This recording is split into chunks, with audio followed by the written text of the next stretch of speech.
Don't take it, don't. Don't take it, don't. Don't take it, don't.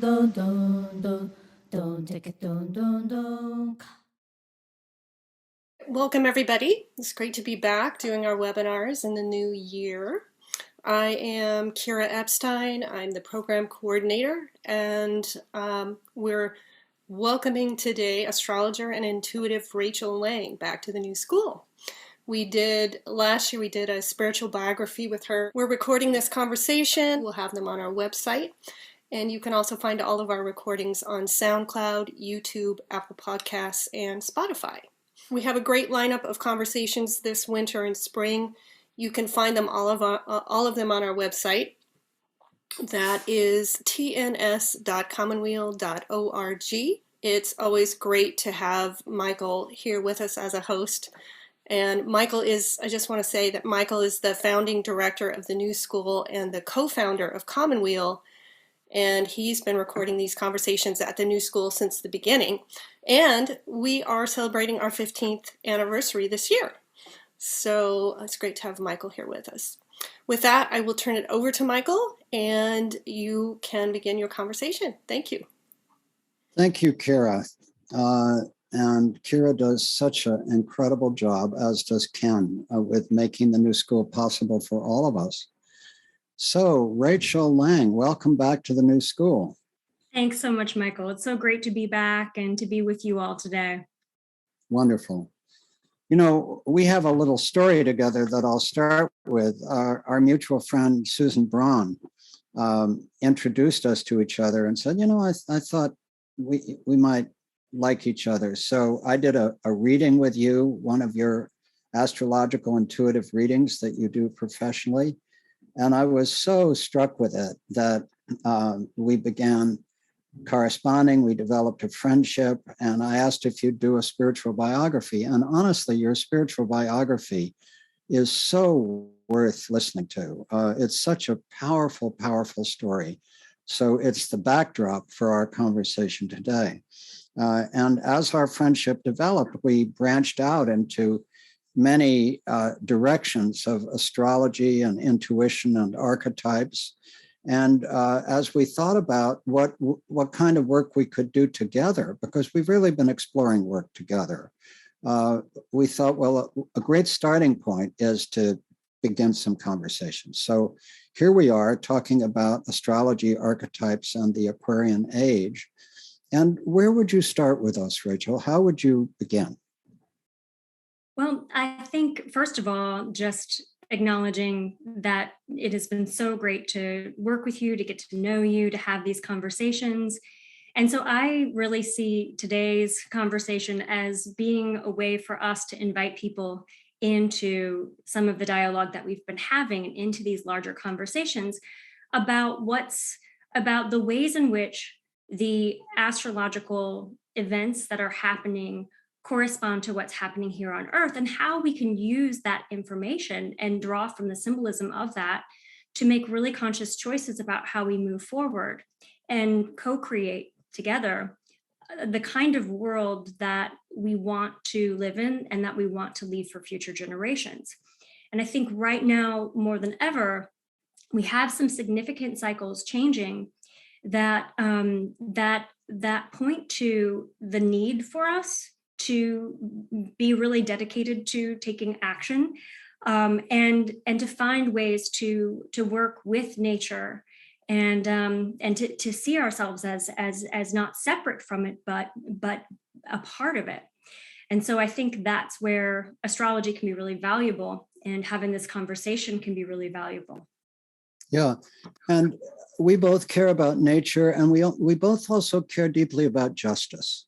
Mm-hmm. And one of the things that differentiates you from many astrologers is that you really bring your justice frame, actually emerging out of Catholic social doctrine, which you grew up with, but you bring a justice frame as well as a nature frame, as well as a intuitive and astrological frame.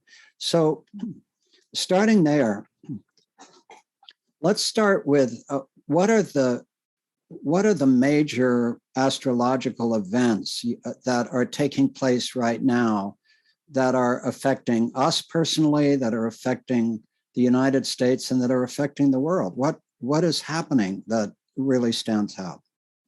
Yeah.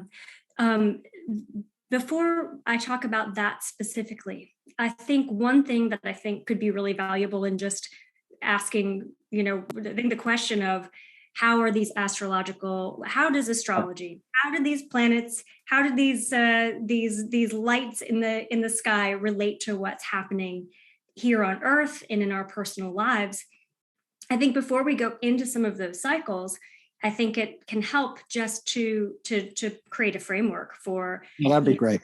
The planets don't really do anything to us. That they're archetypal images and concepts that I see astrology as being like a symbolic language that lets us know that we are not separated from created reality and from the universe, from the cosmos, that we are all living and breathing as one organism together. So there's synchronicity. We can see that there is that what's happening above in some way mirrors what's happening at the microcosm, at the level of the microcosm. So when we look at the astrological transits of the 2020s, they show us a story that we're living in and that we're a part of. Does that make sense, or do you have anything you wanted to add to that? Yeah, it makes perfect sense. And I'm actually glad that you took us back to that as a starting place, because it's something you and I have really talked about. So your friend and colleague, Richard Tarnas, who I have done New School conversations with in the past, and his extraordinary work, he really makes the case that astrology is a archetypal symbolic language for sure, but he also makes the case, which I know you can also make, that there are really correlations of people's birth dates and what they've done in the world, and that seem uncanny in terms of their specificity. Mm-hmm. And so the question is that what is called in social science a confirmation bias? That is, we're looking for it and we discover it, but if we looked more broadly, we could find alternative facts that, relativize that.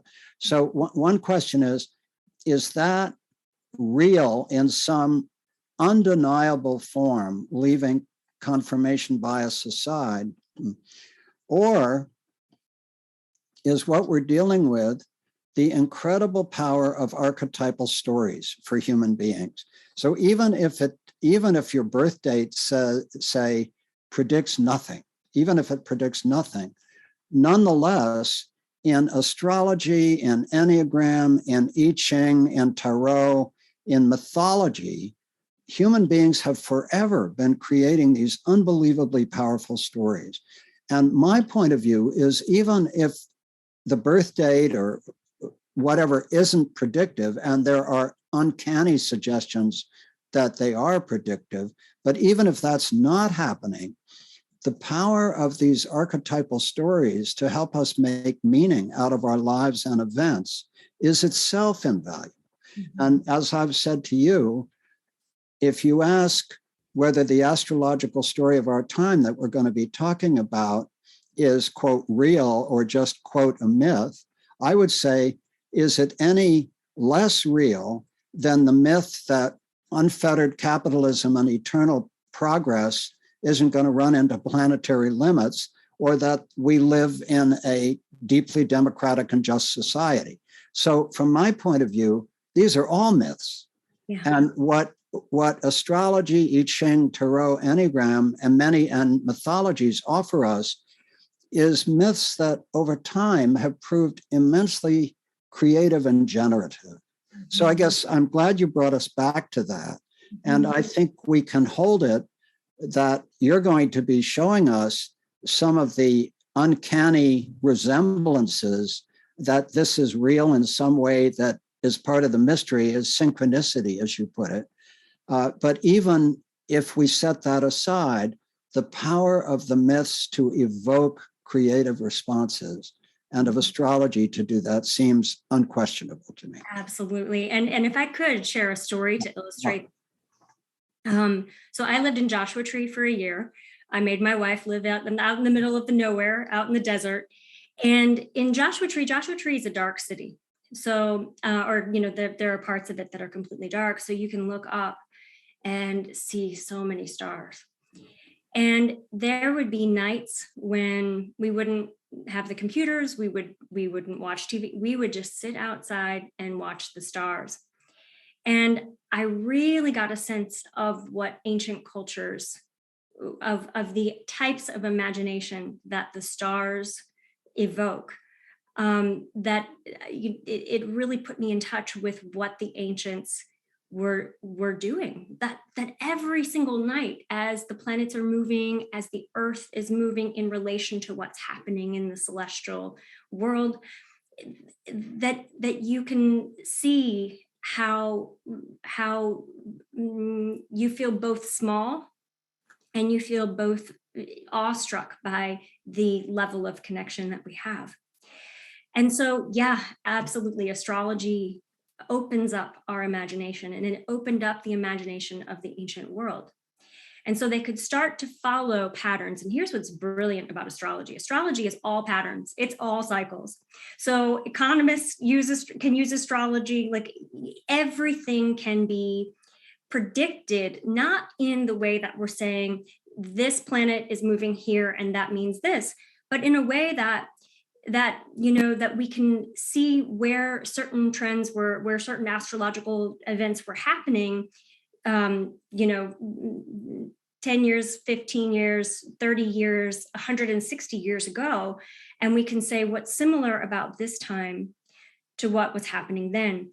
And one thing that, you mentioned Richard Tarnas, and I have a tremendous amount of respect for his work. His wife and I actually work really closely. His wife, Yvonne, and I actually work really closely together. And one of the things that he has written about and has spoken about, and there's actually a new documentary coming out in conjunction with Kenny Ausubel at Bioneers called Changing of the Gods. And I highly recommend it to anybody who is interested. But he talks about how at certain times throughout history, when Pluto and Uranus have come together, that there has been some, in certain aspectual relationships, that there is what we might consider a revolution. And he draws very specific examples of this. And one example that I'll bring up right now is that in the current, so every planet, whenever two planets come together, it's called a synodic cycle. And it's like the birth date of a relationship between those planets. And in 1965, Pluto and Uranus came together in the sign of Virgo. And every time those planets have an aspect relationship, which is a very specific geometric mathematical relationship between each other, we see themes that we saw back then. So there was a square in 2012 to 2017, and we saw similar themes in the 60s. And they are coming together again in another aspectual relationship in 2029. And but we're going to be, because we're still in that conversation and we're still in that cycle, we will see themes throughout the 20s that lead us, that spark the idea of revolution and what's coming. So that's just one example of how we can trace this cycle back to its inception and see every time there's been contact that we're seeing similar themes. And we can do that with every planet. Before you go on, because what you just said was so important. So these two planets came into relationship in 1965, and there was, it was a revolutionary period, and they are going to be back in it in 2029, but we have already entered that conversation. Is that so? That points to a revolutionary period between, I would argue it's already begun, and 2029. But it doesn't tell us, nor did 65 tell us, which direction the revolution will take, right? In other words, it could be a revolution toward values of justice and democracy and a better world. It could be a revolution in the other direction. Is that true? Or do the planets suggest in any way which direction the revolutions will take? Mm-hmm. So two things. I think the birth date of that synodic cycle, October 9th, 1965, what was happening there is that there was a movement towards social justice, that the revolution was civil rights, it was women's rights, it was anti-war protesting, it was all of those things. And, you know, the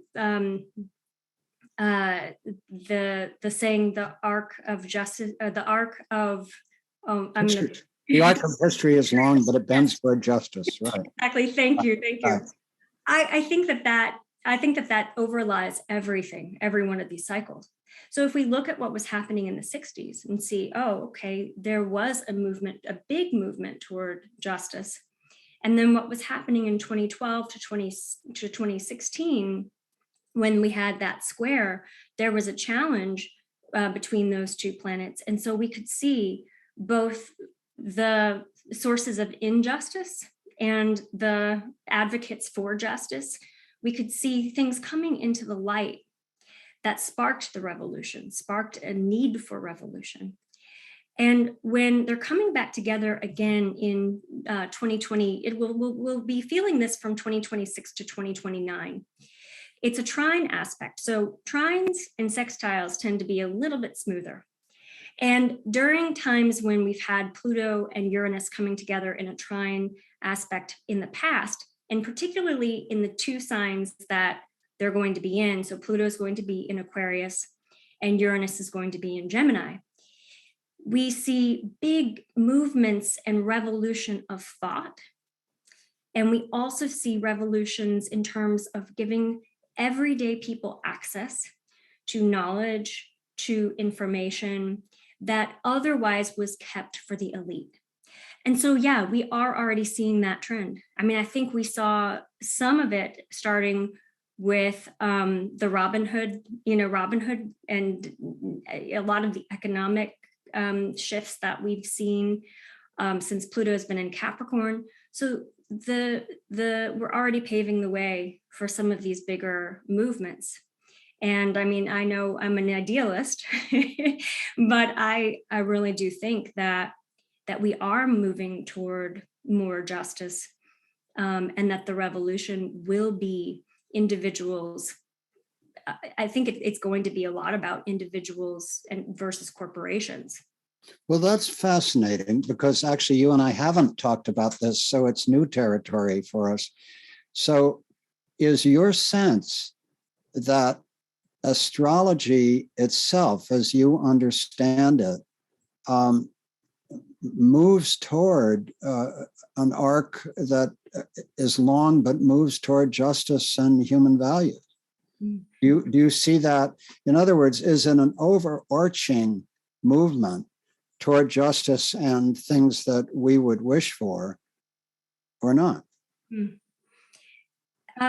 Yeah, that's a good question, because I think there's also the question of, we might wish for something different than other people might wish for. For sure. But I think, drawing from my theological background, I think that we are inherently, and Thomas Aquinas actually wrote about this, and several other Neoplatonists and theologians, that we are wired toward the good, that humans are wired toward the good being that philosophical concept of justice, of beauty with a capital B. And that because of that, then then wouldn't our evolutionary processes lead us in that direction? And I'm not oblivious to the ways that we have destroyed the earth or the ways that we have separated ourselves from the earth. But I would think that for the survival of our species and the survival of the species on this planet, that we have to move toward justice. And so when we look at astrological symbolism, we can read it one of two ways. One, it does show us some of the dangers and the warnings. I mean, it gives us a real clear sense of some of the bad weather that's coming that we need to prepare ourselves for. But it also shows us the potential that we have to take a glimpse at that weather, so to speak, and say, how can we be prepared? And so some of what I'm talking about is in terms of revolution and in terms of new, like all the different ways that we're going to expand access and of resources. And some of that actually has to do with the astrological stories of the signs that Pluto and Uranus are going to be in. And some of it has to do with the astrological stories of those planets themselves and what happens and what has historically happened when they come together. One thing we have talked about before that I want to raise again on the depth of the mystery side is that, as you said, people have been studying the stars for forever. And what they figured out really early on was that you could navigate by the stars and that the stars would predict when the next seasons were coming, when you should plant. So they were looking at these stars and they had predictive power. You could navigate by them, which is key, and you could predict the seasons, and you could construct these immense stone edifices where the light would come through at just the right moment. And, the priestly classes around the world figured out how to turn that into power and so on. But when we look at it, all the stories that people have told, these immensely powerful archetypal stories, those stories have been different.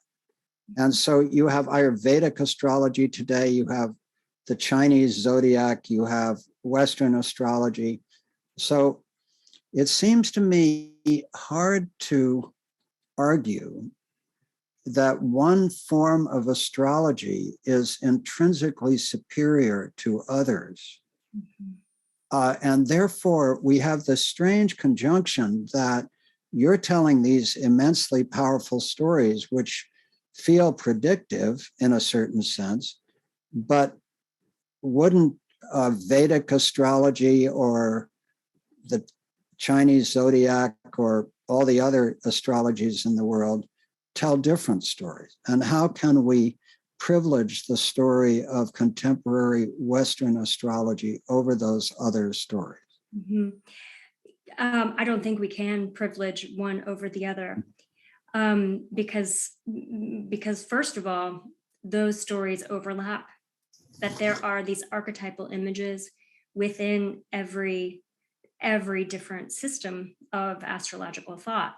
Mm-hmm. And so we can see real mysterious and interesting correlations between what was happening with the ancient Babylonians in their development of their astrology, their astrological systems, and the Mayans with their calendar and their astrology, and the Chinese and the Hindus. Like, there are so many overlaps.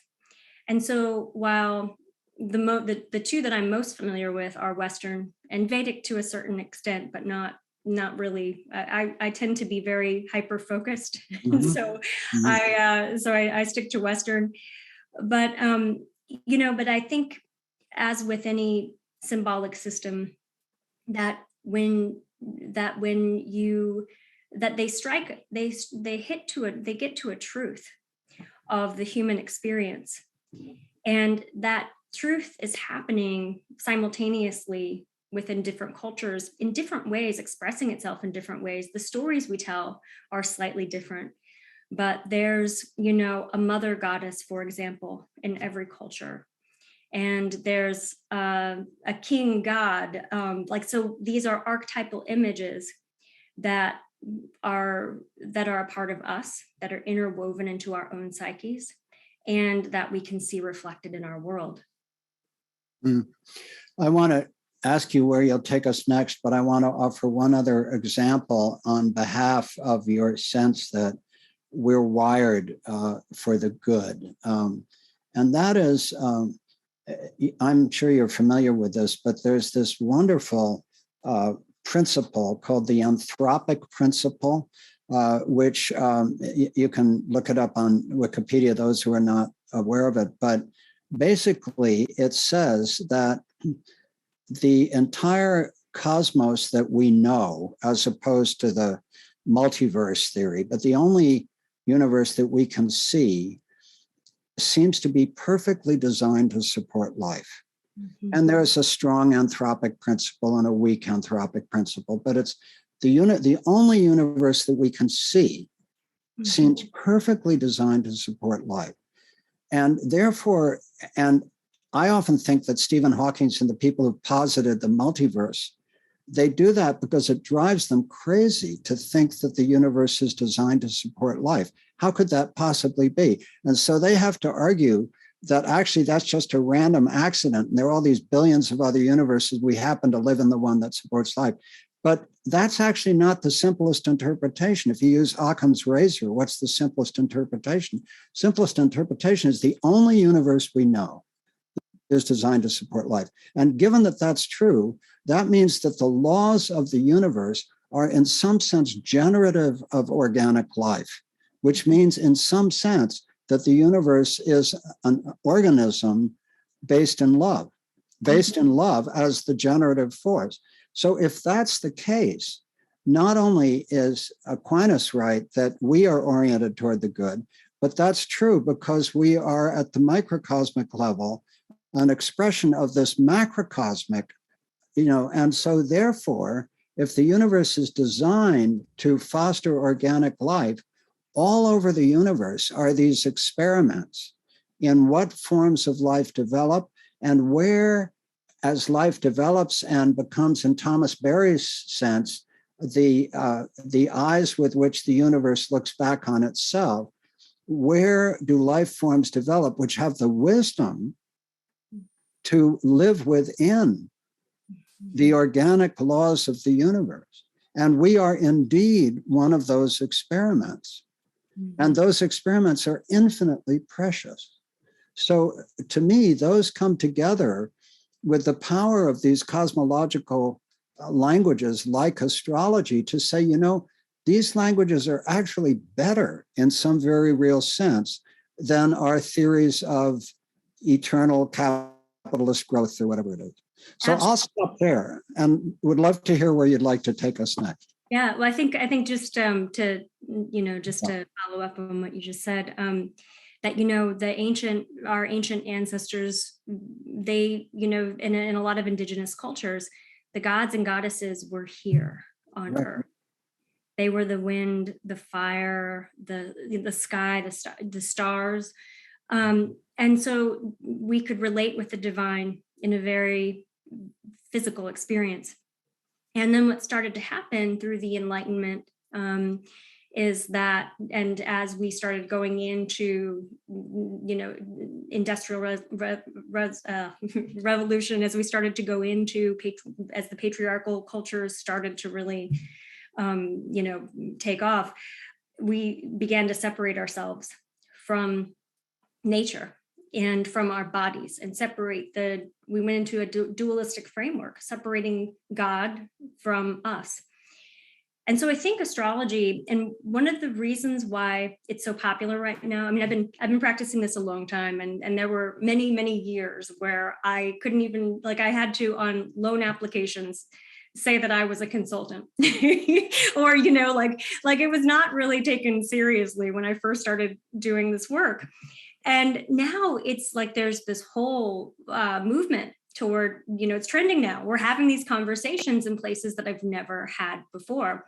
And so I think what's happening is we are returning back to that sense of wonder, of awe, of seeing the divine within ourselves, and seeing how we are connected with nature, that we're not separate. And I think that this is a movement that is going to be, that's astrologically signified at this time, but that also is part of that move toward the part of us that realizes that we can no longer go on the way that we have and survive. That part of us is waking up to see what else is there.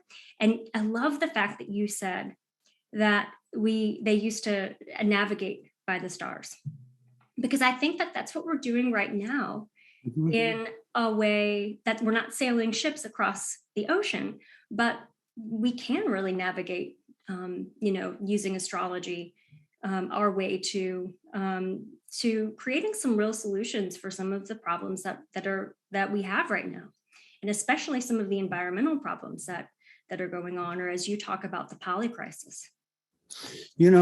Sandra Weil has just posted a question that is so relevant that I want to bring it in. Michael's comments bring up the distinction between tropical and sidereal astrology. My understanding is that sidereal astrology and Vedic astrology is based on where the planets, quote, really are, whereas tropical astrology is based on what was true 2,000 years ago. For example, it's no longer true that on March 21, the sun is at 0 degrees Aries. That was true 2,000 years ago, but because of the precession of the equinoxes, the vernal point and everything else has moved. This movement takes place at the rate of 1 degree every 72 years. I've tried to understand for years. Astrologers such as Tarnas and Caroline Casey, who's also a friend, subscribe to the tropical astrology, even though they're well aware of what I've just tried to lay out. Can you help us decipher that? Yeah, sure. I mean, what she's talking about is, sidereal astrology actually does place us within what's happening in the calculations are based on those very specific astronomical movements. Mm-hmm. But the tropical zodiac is seasonal. And so we kind of break everything down into 30 degree, every sign is 30 degrees. So we divide the heavens into 30 degree parts. So you could look up at the sky and see that while your ephemeris says Mercury's in Aquarius, it looks like it's in Capricorn right there. And this is, I think that there's value in looking at both, or in understanding both, but and this is a debate that's held often with it. Like if you go to astrology conferences, which is there actually was a huge blow up about this on social media a few years ago. One Western astrologer said that this is, anyway, it was so this is something that I think, Sandra, a lot of people debate, but a system that's been in place for 2,000 years, and people who practice it, we see that there's enough evidence to support this being viable, the tropical zodiac being viable, there's enough evidence showing that these patterns repeat, and these patterns are that they offer the same themes and the same signs, that it's accurate. It's an accurate system. And that is a really interesting point. I'm so glad Sandra asked the question, and to hear your response, and to know that this is a big debate, and to understand that the argument in favor of contemporary astrology is that it works. But what that suggests is one of several things. One is that it's simply the power of these archetypal stories that is so overwhelming, and we've looked at the world this way so long that we've created a narrative that works. And the other is that because human consciousness is at some level unified, that if there is a strong tradition of this in the field of human consciousness, that it could be that there are synchronicities that develop precisely because we see the universe this way. So, Sandra, thank you for that. And it's a profound issue. So I wanted to take that aside, but I really would love now to ask you, where shall we take this next? Well, I think she brings up, so the question of when does the age of Aquarius start? So we talked about this is part of what we're talking about in today's conversation. So Sandra actually brings up that question of when does the age of Aquarius begin? Because it's different, because if we look at Sidereal Astrology, we're actually looking at the point at which the sign of Aquarius rises on the equinox on March 21st. And so there are different ideas about when the age of Aquarius starts. I mean, that would be the technical sidereal way of looking at things. But since we do practice tropical astrology and we break things down into 30 degree. So there are, there's a debate too about when this begins. And so I thought we could, if it's okay, we could please kind of talk about the age of Aquarius, because I think it's an important talking point as we look forward to what's happening in the 2020s. And so the people who don't, or the astrologers who, and theosophists and other thinkers who don't look at the sidereal precession of the equinoxes to determine the age of Aquarius, look at, it takes 25,000 years for an entire cycle of the precessions. And if we break that down, we have about 2,100 years increments where an age lasts. So right now, we would be in the age of Pisces, moving toward Aquarius, because they all go backward. And what's interesting, so there are some astrologers who say this started in the 1900s. We are in the age of Aquarius. There are others who say it starts in 2600. But everyone can kind of agree that we are either in the transition point leading up to it, or that we're in it right now. And one of the things that I think is really interesting, so if we look at an astrological age, it is marked by every age. And there's a book called The Modern Textbook of Astrology. If anyone wants to look that up, I think Margaret, I'm looking at my bookshelf. I think Margaret Horn is the author, but she, describes and Nicholas Campion is another author who writes about the age of Aquarius specifically.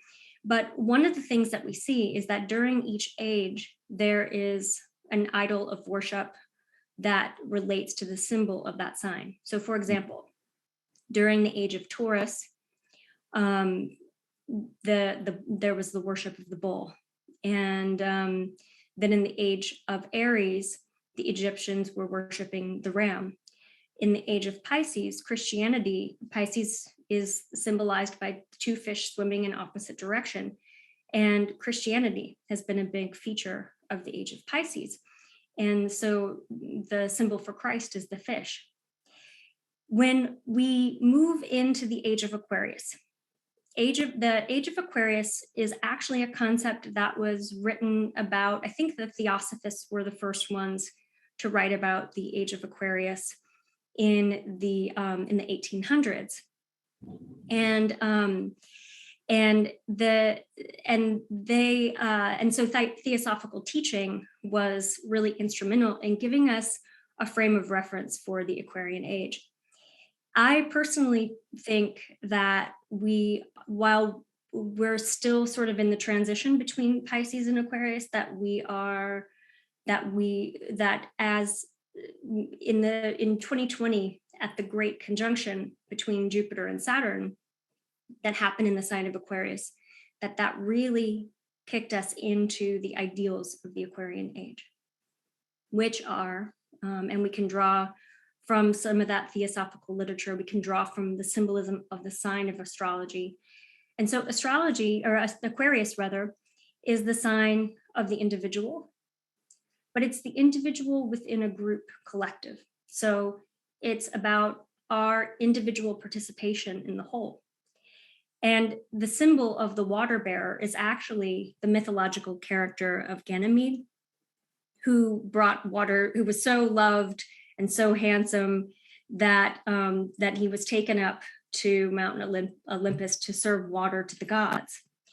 And so there's this idea within the symbolism of Aquarius that it's what can we bring of ourselves to serve the divine within ourselves and the divine within one another, within the world, within culture.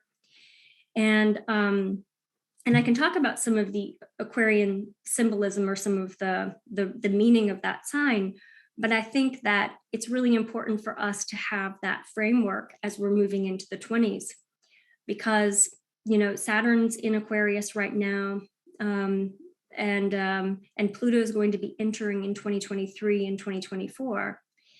And this is, you know, wherever Pluto moves, because Pluto moves so slowly, this is where we see the big movement and the big shift of culture. It's a generational transit, a generational influence. And so we are, you know, getting previews of what that's going to look like. And we can look back and see what was happening the last time Pluto was in Aquarius. But I think this is all moving us into some of those ideals of the Aquarian age. This is so rich. You brought up so many things I hope we can spend time exploring. But let's go deeper into the fundamental symbolism of the Aquarian age. And for example, at a personality level, what is the Aquarian personality at the individual level? What is the Aquarian personality? The Aquarian, so Aquarius is ruled by Saturn, and it's modern. So the modern planet that's associated with it is Uranus, and a ruling planet really gives us paints a picture of what this sign is all about. And so we have, with Saturn's influence, you know, structure, rules, responsibilities, logic. It's also invention. And so we have within an Aquarius personality would be someone who might be a little bit more detached from emotion, someone who's thinking about things logically, someone who's pushing the limits on what on what previous generations or previous thinking constructs, what the limitations of those. Aquarius is the sign of the rebel. It's kind of the one that wants to challenge the status quo and what's been happening. And so we see within the sign of Aquarius a little bit of that spark of revolution. Aquarius is also, you know, it's the sign of the individual. So we have, but it's within the collective. So we have two different faces of Aquarius. And this is going to be important as we look for, you know, for looking at solutions for some of the global concerns that we have, that we see with Aquarius and with Pluto in Aquarius in particular. We see this distinct difference between dictators and rulers and people who are out for, you know, self-interest, and individual people rising up and demanding rights, building community, supporting one another. Aquarius is a very humanitarian sign. There's also an emphasis on solutions, creating solutions to environmental challenges. So we see, you know, a real care and a real concern for one another. And I think that's like the hope or the promise of the Aquarian age, or Pluto moving into Aquarius. I think the hope is that we are going to be looking at ways to to,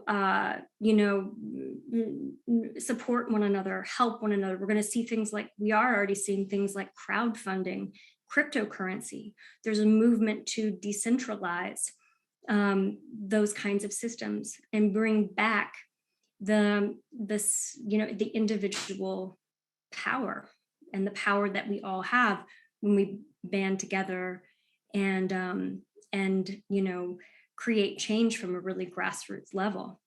And so these are the bigger movements that have already started taking shape and that are going to continue to take shape as we get further into the 20s.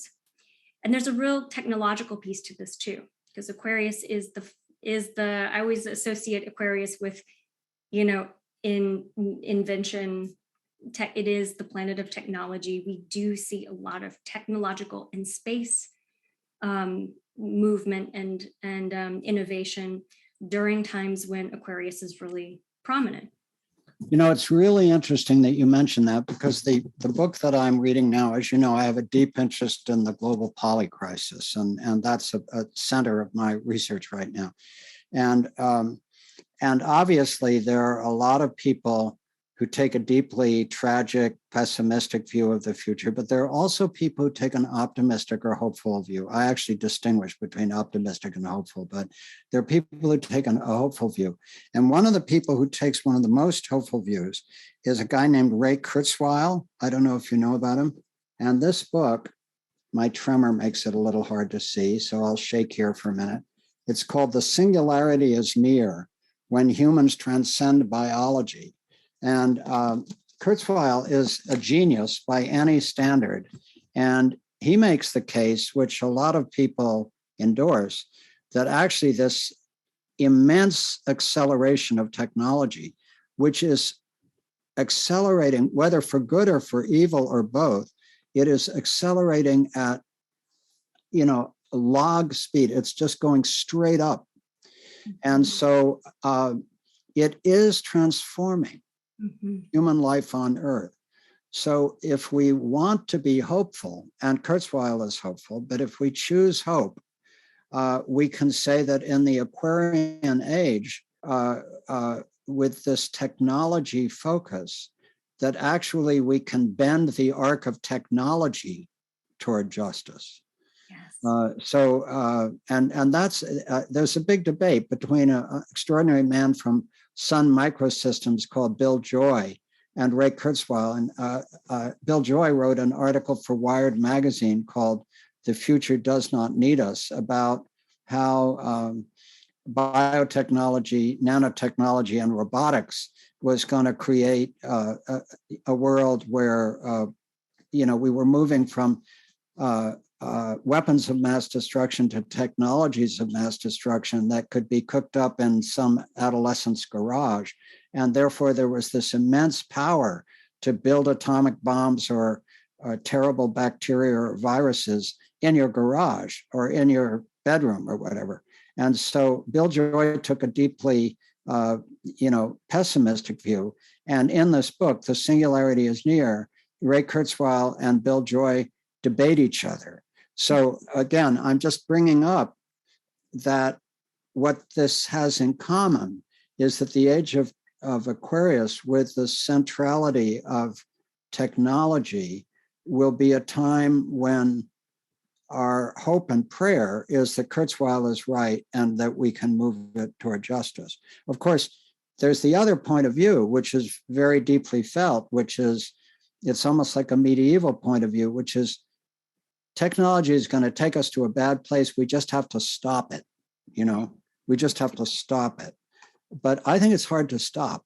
Yeah. So then the hope becomes, as you've said, that in the Aquarian age, with its focus on the individual within the group and the movement toward justice, that technology can be bent toward justice.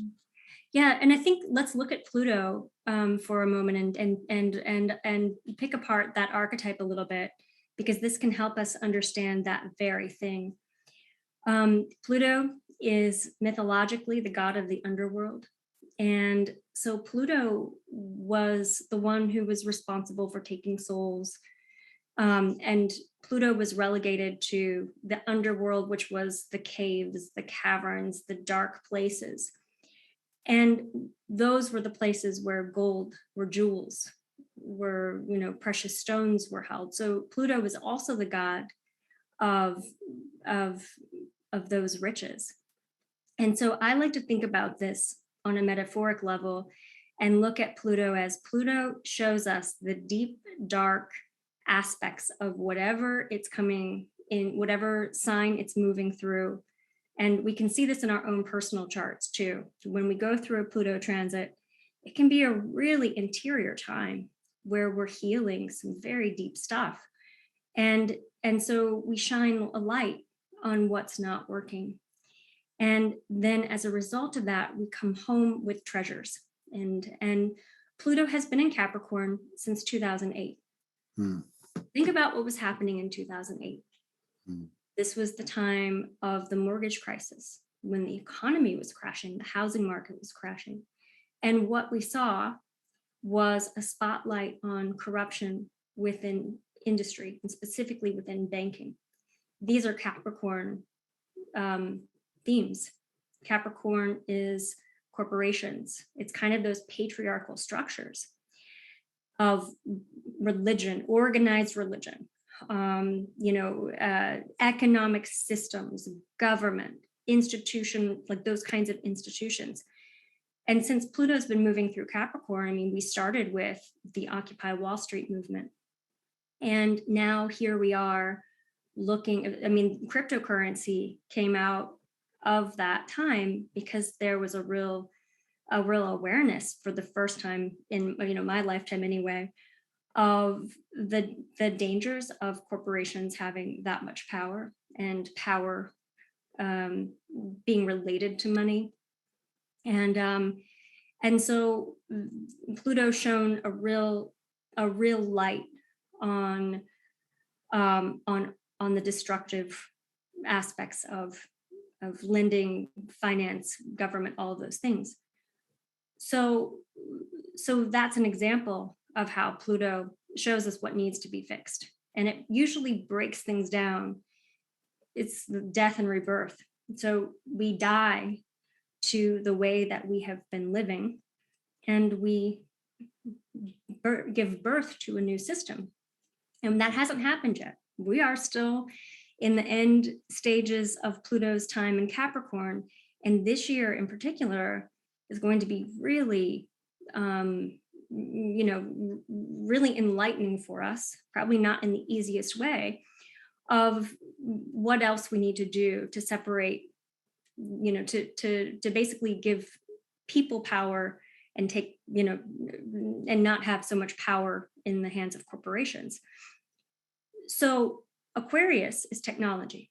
And so what I could see happening for us is, the beginning stages of Pluto's movement through Aquarius, us having a real sense of, we're already seeing privacy issues with technology. We're already seeing the ways that it can be misused in our political processes, and the ways that the Industrial Revolution has really led to so many of the environmental, crises that we have right now.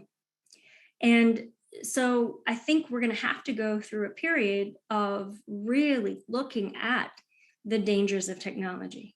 And, now AI is another aspect of this, and robots taking jobs. You can already hear the talking points building up to this time. And so I think there's going to have to be sort of a day of reckoning about all of this that happens in this century, or in this decade rather, that then allows us to create change.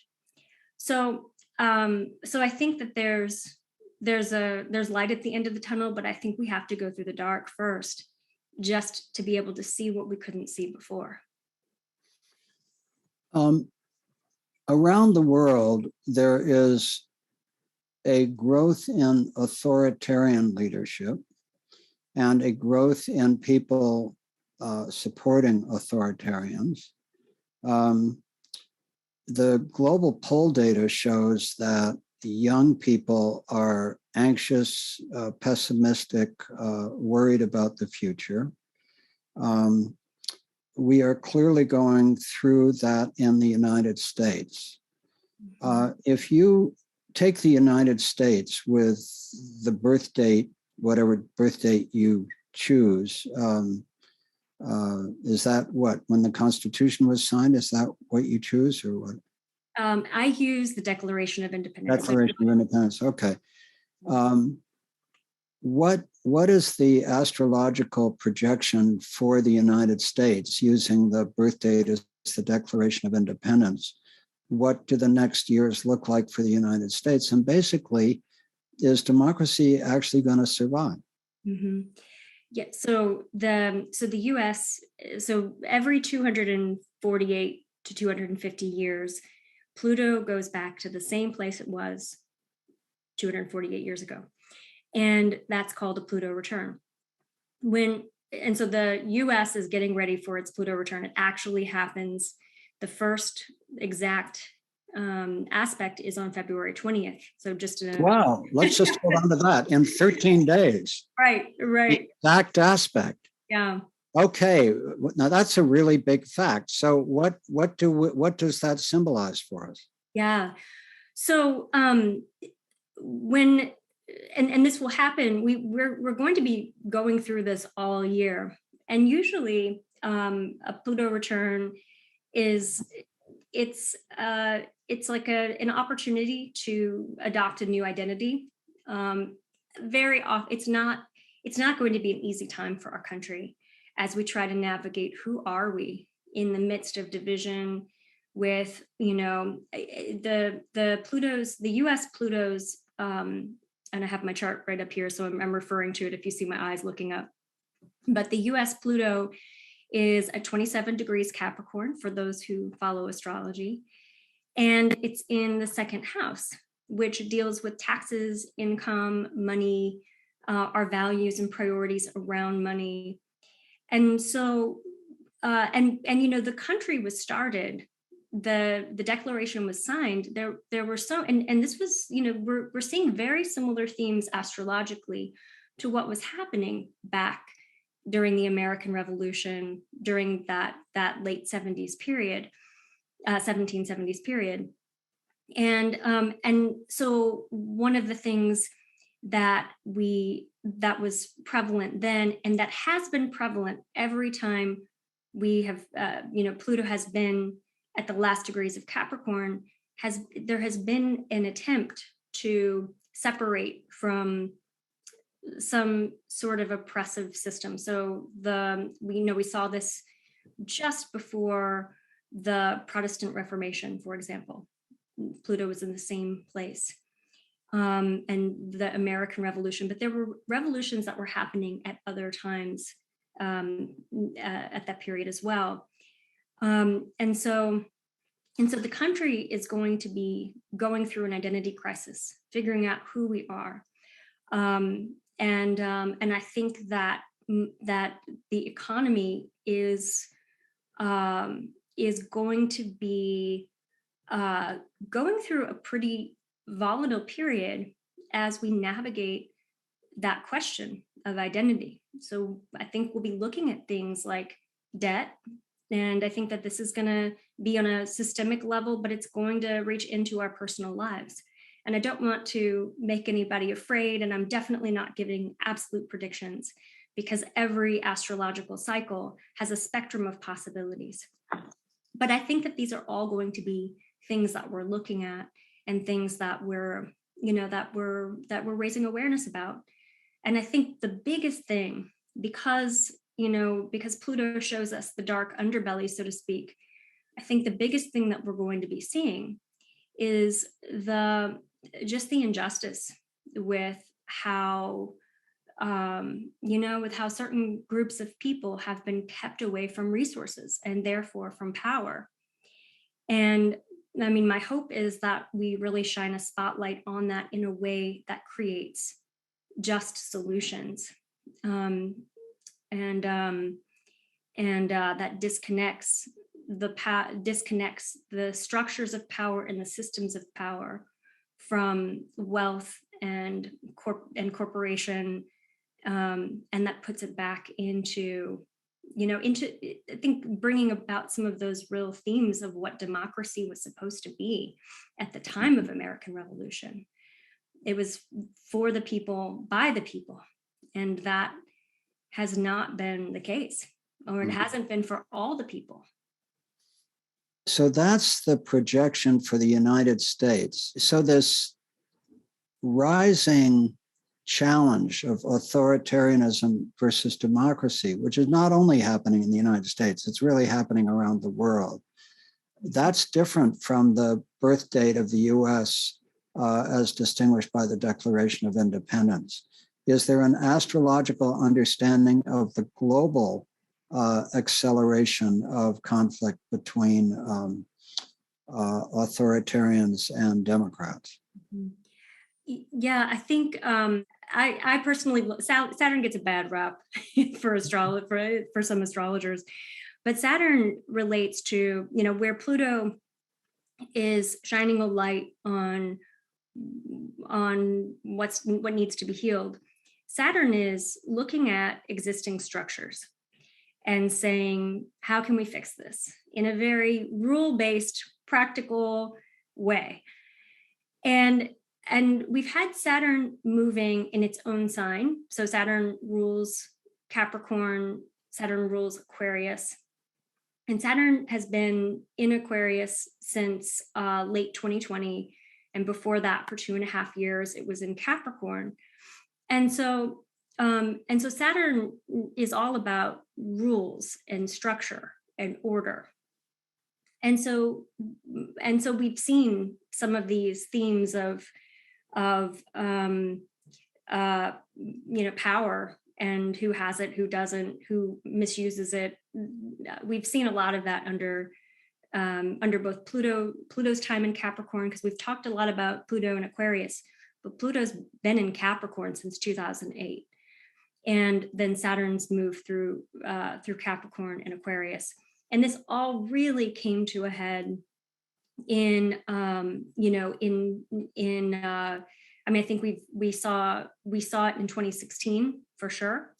Mm-hmm. And it's funny, I looked at Pluto in Capricorn and that movement, and then Saturn in Capricorn, and I remember talking to a friend of mine who's an activist, and she's like, what do you think this is going to mean? And I said, I think it's patriarchy's last stand. Mm-hmm. If Capricorn is those institutional structures mm-hmm. that have been historically patriarchal, and Pluto's shining a light and saying this doesn't work anymore, on what's not working anymore, then we saw the fall of Harvey Weinstein, we saw the Me Too movement, we saw a lot of anyone who's abused power, not anyone, but a lot of people and a lot of systems where there has been an abuse of power, that there was there was a spotlight on those wrongs.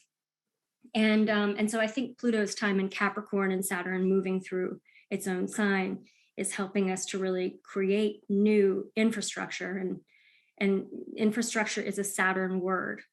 So infrastructure, not just in how we can, in our physical structures and our buildings but it's looking at how do we create a new infrastructure in the social structures that support our society. There's some very profound questions here. One is, I've been personally beyond delighted to see this be patriarchy's last stand. I have long believed that if women ran the world, we would be in a better place. I just think that, or if the feminine within us was more predominant, if you want to take a non-gendered perspective on it. But you look at the women who are in power in different states different countries around the world, and they tend to be more skillful. It's, Margaret Thatcher might be an outlier, but there are a lot of women who've been, Andrea Merkel and many others who've done immensely skillful jobs. So I'm all for that. the other side of it for me is when you have a revolution that takes place in the name of the people, that's all very well and good. The question is, what happens after those revolutions? So you look at communism in the Soviet Union. You look at what happened in Nicaragua. You look at many places where revolutions take place in the name of equality and the people. And guess what? They often end up in dictatorships. You look at China. They end up in dictatorships, as a matter of fact. So one of the profound questions in the progressive conservative dialogue that's gone on since the 1770s and the French Revolution, and Burke's response to it as a British conservative, is what actually works better? Let's posit that there's immense unfairness in the system. What actually works better? Do you actually get a better world by revolutions in the name of the people and democracy? Or do you get a better world by ongoing, ever-changing, patient reform of existing structures and systems? And personally, I think that probably depends on the country. In countries with long established democratic traditions like Britain and to some degree the United States, and I think you may do better with reforms, but I just point to the reality. It's one thing to say, let's have a revolution in the name of democracy and fairness, and another thing to see what actually happens afterward. Yeah, I think that's such an important point. And, one of the things that drawing from the Aquarian symbolism, so Ganymede, the mythological character, was, was a very effeminate man, boy, or, very attractive, and so within the sign of Aquarius, the sign of Aquarius is actually associated with the opening up of binaries. So it's associated with homosexuality because of Ganymede's character, and I think that we're creating a whole new system. I don't think we're moving away from patriarchy to matriarchy. We're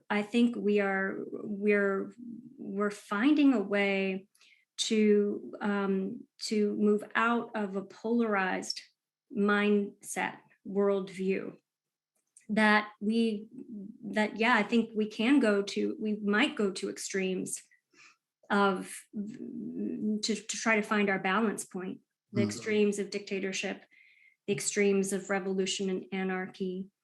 And I think that there's a whole new model for government that's being created, that's being birthed at this time. And I think it probably won't happen. I think that it'll probably be toward the end of Pluto's time in Aquarius that we're actually, seeing what we're creating. And so I think we're looking at 2044 being the time when we're in this new paradigm. But I think right now, we have an opportunity to do some creative visioning together and say, what could it look like? If it's not communism, if it's not socialism, though there are aspects of socialism and aspects of democracy that work for us and that work for the common good, what can we create? What does that look like? And so I think right now is the time for us visionaries, for us spiritual people, for us, heart-centered people who really want to see the world be a better place. I think now is the time to move into a spiritual process. I want to bring us beyond astrology for a bit into your practice. You work a lot as an intuitive, and for those who take up my offer to look at your extraordinary spiritual biography on the New School website, which Kira posted, and perhaps could post again. In your practice, you merge your intuitive gifts with your astrological gifts. And how you came to that is this extraordinary journey that's described in your biography. But let me just say briefly that you came out of an evangelical Catholic family and had some really difficult times as a young person, and discovered astrology and the esoteric literature and your own capacity for extraordinary intuition. So when you look at the world beyond astrology, does your intuition allow you to explore things that are not just about individual people and individual circumstances, but does it give you insight into this extraordinary moment that the world is going through? Mm-hmm. Yeah, and actually, if I can share, I'll get personal now, but No, please do. yeah, Michael. I told you this, but I was on a vacation in Santa Fe. I think it was like 2 years ago, and I had a dream, and it was a very vivid dream. It was a visitation. I opened my eyes, and it was kind of a lucid dream state.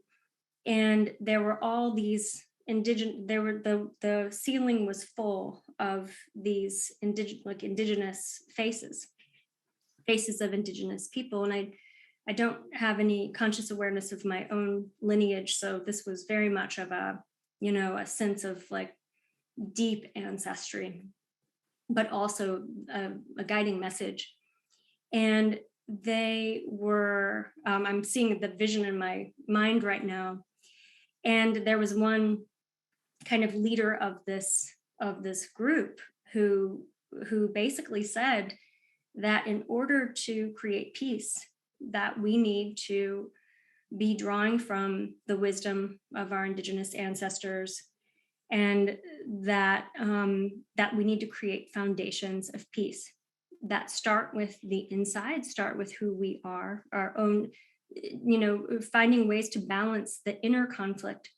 Because if we are a microcosm of the macrocosm, and if everything is in synchrony, as we believe because of astrology and because of, we can see evidence of it in our lives, that whatever we're healing on an individual level is going to ripple out into the whole.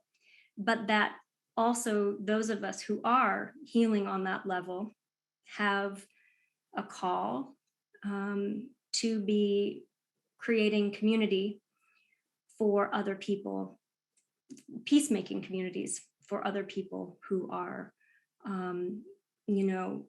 who are waking up to that within themselves. So I think that is really where we're moving. And I think that, I wrote a book about magic, and I did my master's research, and I've been working with magic for a long time. And magic is really just that, a spiritual practice that sees that it's an embodied spiritual practice that sees us in relationship with all of the forces of nature. And, and so I think that we need a spiritual revolution in order to heal the collective trauma that we've all been through, and the trauma of injustice and the trauma of marginalization, all of those, and just the trauma of 2020. And so I think that is really, when you ask, what is my intuitive sense? That's where I lean. It's like awakening compassion on a level that we've never seen it before.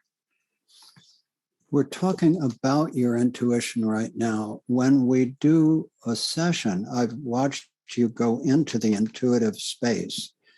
I don't know, and please tell me if this is not the right direction.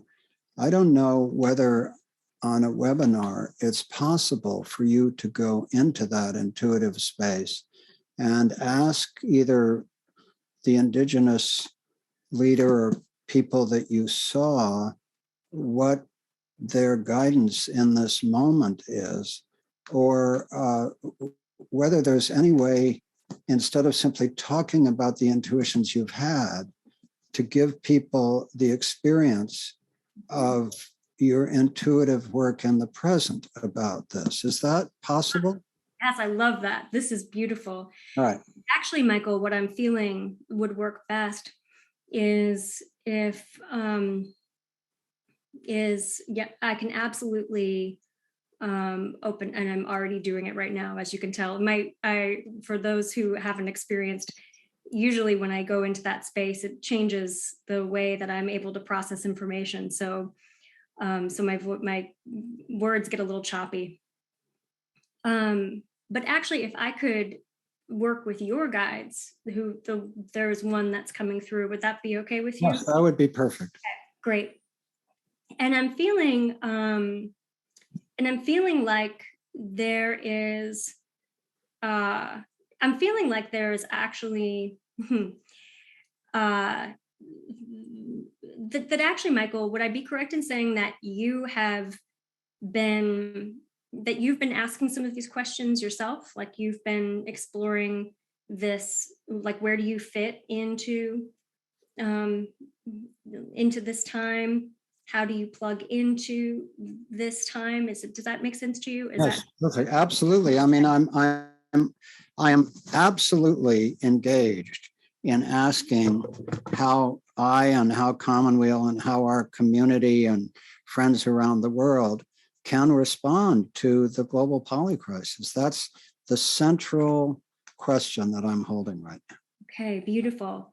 They're telling me that and I feel like I'm working with a teacher, like a teacher guide, and not your father, for example, or not one of your loved ones in spirit.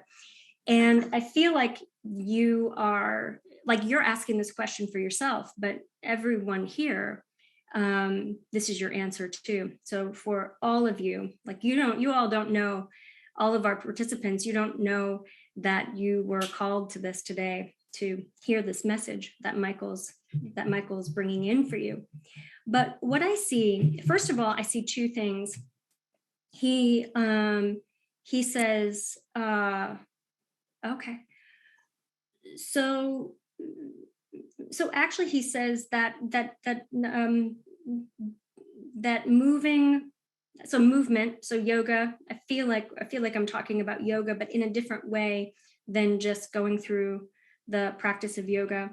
But I feel like it's embodying that life, that whatever that life is, the bringing in the breath, having the moments of stillness. And so let's just do that right now.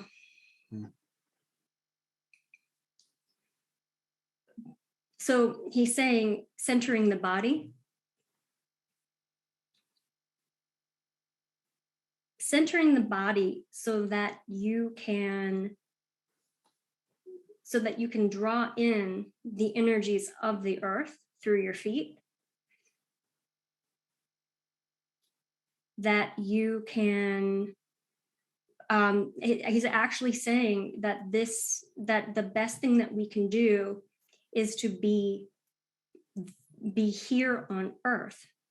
So it's our presence, your presence, Michael, being here on earth, feeling the waves of the earth moving through your body. That you don't have to go out into the mental realm. You don't have to go out into some upper transcendent spiritual realm. That actually it's the everyday movement of your feet on the earth. And it's adjusting slightly what's out of balance in your body in order in order for your body to be a conduit of light on earth. And I keep asking, like, well, is that it? Like, that doesn't seem like it's very important. Like that, I would imagine that there would be something bigger, like start an organization or write a book, and he says, no, none of that matters. Because it's on the ground. it's being grounded in this reality that that allows us to be healers of this reality of the earth. Now, that's one piece of it. There is another piece, and that is hang on one second. I feel just like the surge of joy right now.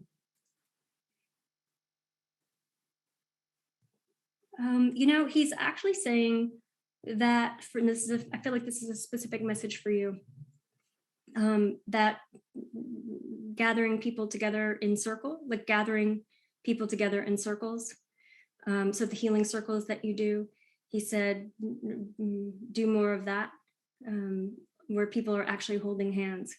And I think that this is probably a metaphor, not necessarily in-person groups.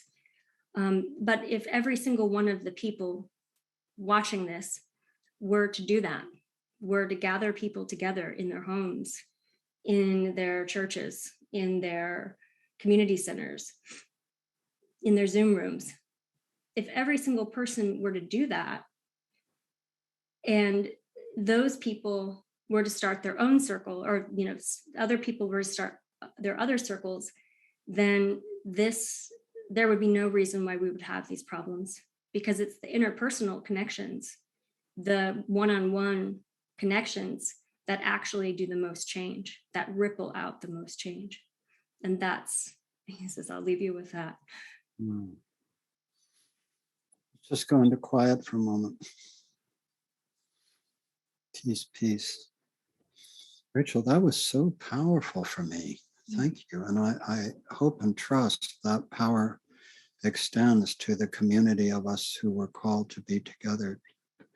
So we have another 5 minutes or so. What have I not asked you? What would you like to say? I mean, I know we're going to keep doing this together, so this won't be the last time. We've talked about things that we'll do in the future, and I so love doing this together. It's just so wonderful. Yeah. But for today, what are your last thoughts or reflection? Yeah.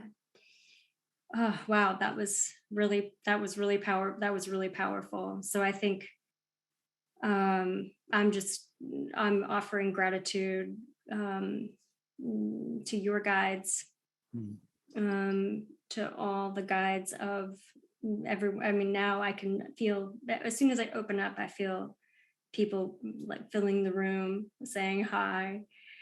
And so if I could actually give another message, is that okay? Yes, please.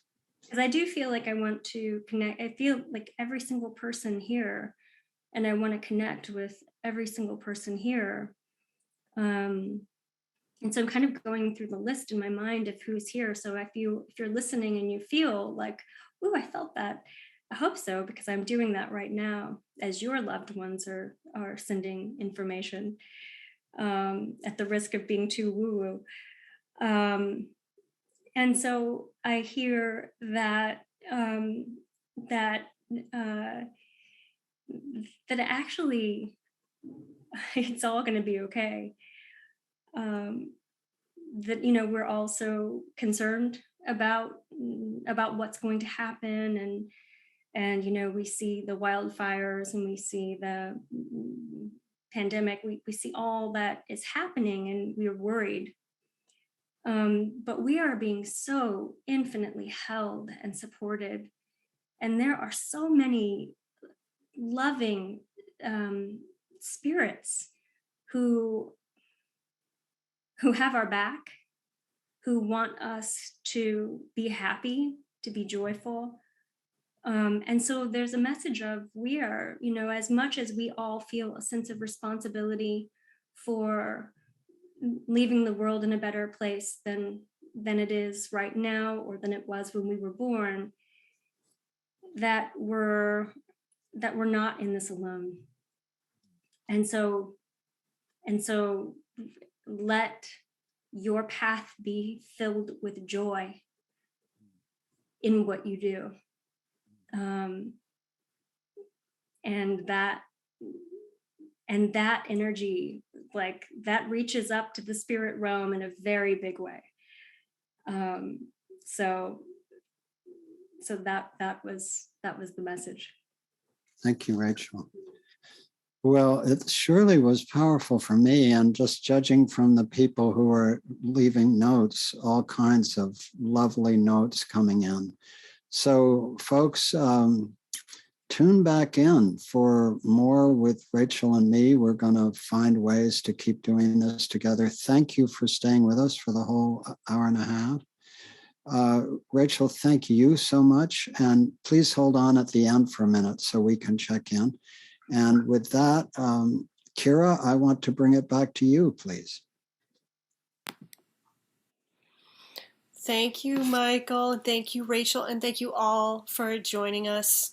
We will hopefully see some of you at least next Friday. We've got another event that we're co-presenting with Real Food Media. So check our website, tns.commonweal.org. Thank you.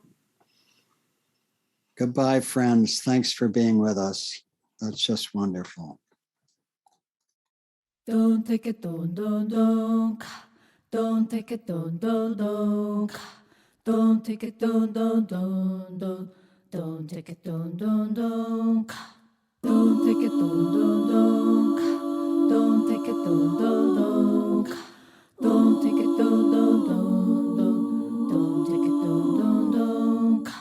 The river is a healer. The river is a sage. The river knows no end, and the river feels no